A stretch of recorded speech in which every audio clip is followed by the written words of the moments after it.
Yeah,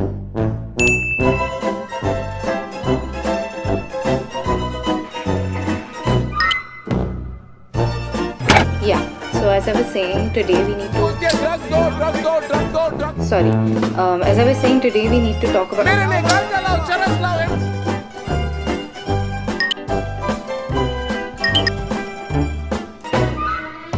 That's it.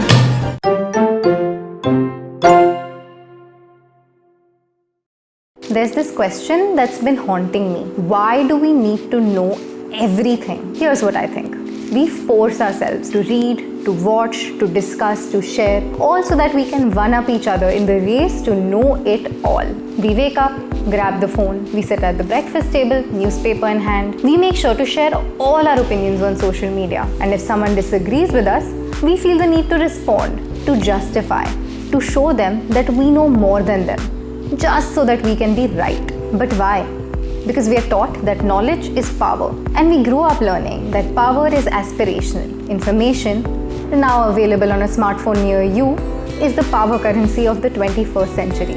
And here's the part that really sucks. There's a barrage of information in the world, and it's not going to stop anytime soon. So how does one stay up to date without losing their mind? Well, here's how. Lesson 1. You cannot care about everything. In this digital age where lines are drawn on the basis of who cares about what and how they show it, we end up feeling a lot of shame when we don't know something. And so we put a lot of pressure on ourselves to consume a ton of information without giving ourselves any rest. But eventually, we're going to end up with our fingers in a lot of half-baked information pies. And the truth is, you'll never feel fully informed either, because there's always going to be more information in the world. Instead, in the rush to care about everything, you'll stop caring about yourself. Lesson 2. Your mind is not infinite real estate. Our minds have this amazing capability to grow and change and expand, but not when they're buried under a mountain of information, which is just taking up real estate that could have been put to better use. Look, since you can't possibly care about every single thing in the world, you need to know what you truly care about. This doesn't mean that you only care about one or two things, because even if you did care about a large set of things, you cannot give all of them the same amount of mind space and energy. Instead, curate the information you receive and where you receive it from. Lesson 3. You are the curator of your feed.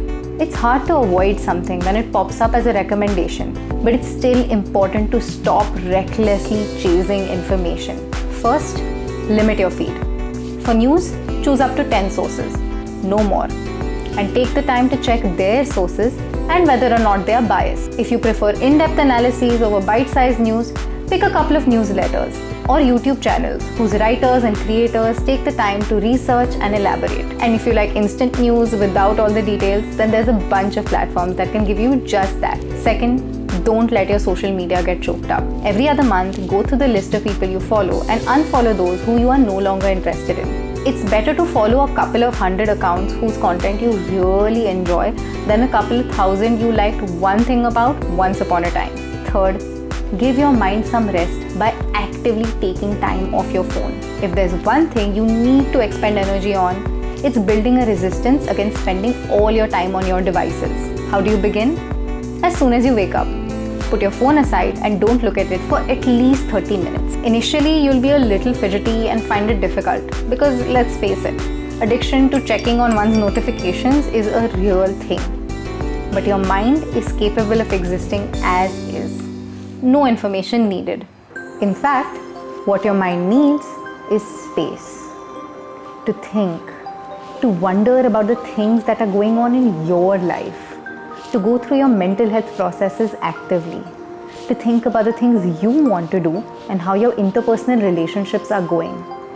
You know, all the things that you forget about when your mind is colonized by information you're not sure you wanted in the first place. Trust this. You won't become ignorant or uncaring if you choose to prioritize. And you won't lose touch if you don't know one thing in a world of 7 billion people. However, you will lose touch if you spend your life trying to know rather than be. Care about yourself too. Do it today. Do it slowly and do it consciously. It'll be worth it to turn your phone's data off at 11:30 and sleep, worrying about no notification except your morning alarm.